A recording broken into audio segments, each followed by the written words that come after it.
Hello viewers, আসসালামু আলাইকুম। Welcome back to my channel.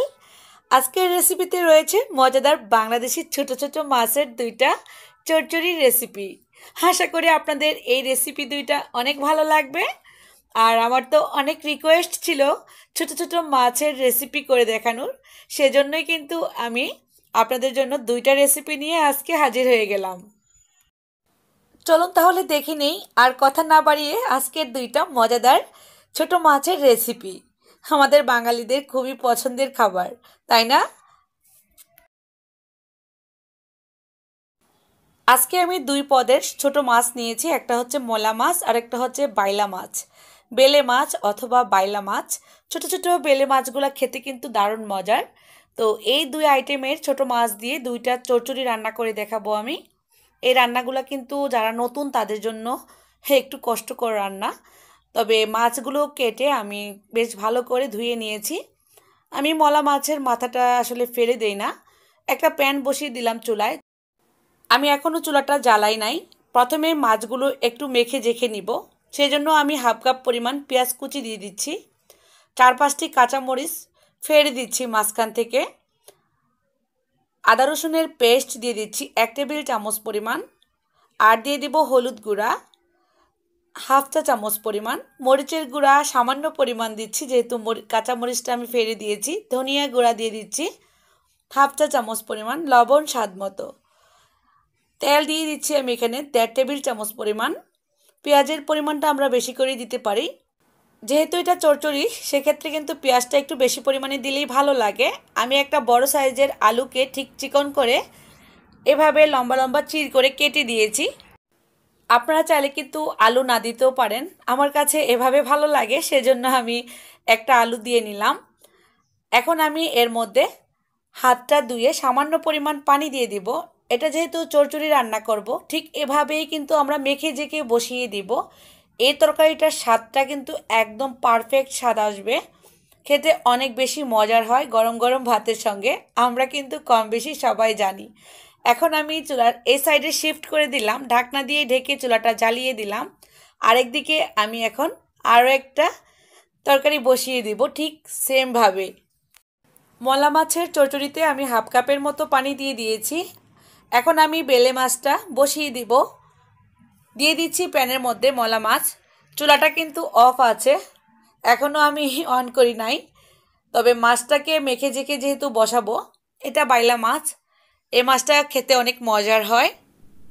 এই মাছের মধ্যেও আমি হাফ কাপ পরিমাণ পেঁয়াজ কুচি দিয়ে দিচ্ছি। দিয়ে দিব 2টা টমেটো। টমেটোগুলাও আমি চিকন করে চির করে কেটে নিয়েছি। দিয়ে দিচ্ছি এখানে 2টা আলু। আমার কাছে ছোট মাছগুলা আলু আর টমেটো দিয়েই বেশি খেতে ভালো লাগে। হলুদের গুঁড়া আর মরিচের গুঁড়া এগুলা আসলে নিজেদের পছন্দ মতো দিয়ে নিলেই হবে। আমি হলুদের গুঁড়া, ধনিয়া গুঁড়া আর মরিচের গুঁড়া হাফ চা চামচ পরিমাণ করে দিয়ে দিলাম। আর দিয়েছি আদা রসুনের পেস্ট 1 টেবিল চামচ পরিমাণ, লবণ স্বাদ মতো। তেল দিয়ে দিলাম 1.5 টেবিল চামচ পরিমাণ, আর 4-5টি কাঁচামরিচ মাঝখান থেকে ফেড়ে দিয়ে দিচ্ছি।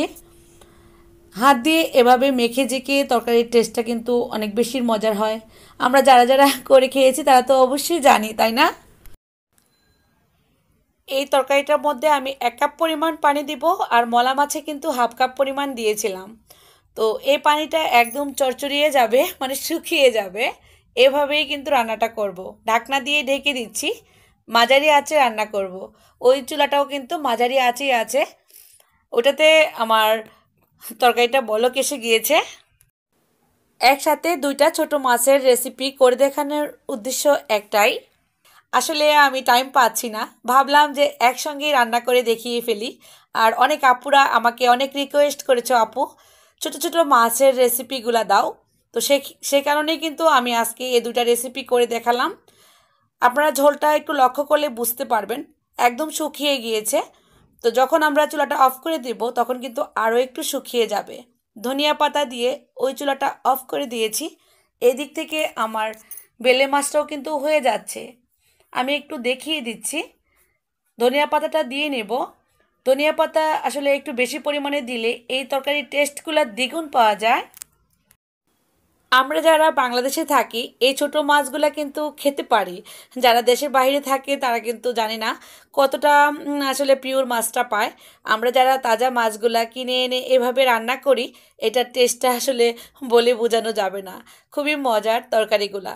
এই যে ঝোলটা কিন্তু টানিয়ে গিয়েছে, একদম চড়চড়িয়ে উঠছে। তো এই পর্যায়ে আমি চুলাটা অফ করে দেব। হয়ে গিয়েছে এই তরকারিটাও। এই তরকারিটা আমার কাছে এভাবেই ভালো লাগে। তারপরও বলবো, যদি আপনারা চান একদম শুকিয়ে ভাজা ভাজা করে নিতে পারেন, ওটাও কিন্তু টেস্ট লাগে। তো আমি এভাবেই একটু ভেজা ভেজা রাখছি। এখন চুলাটা অফ করে দেব। নামিয়ে আমি সার্ভ করে দেখাবো কেমন হয়েছে আমার আজকের 2টা ছোট মাছের রেসিপি। এই তরকারিগুলো রান্না করতেও সময় কম লাগে, কিন্তু মাছগুলা কাটতে একটু সময় লাগে, তবে অনেক বেশি মজার হয়। এই যে আমার আজকের 2টা রেসিপি অসাধারণ মজার। আশা করব আপনাদেরও ভালো লেগেছে।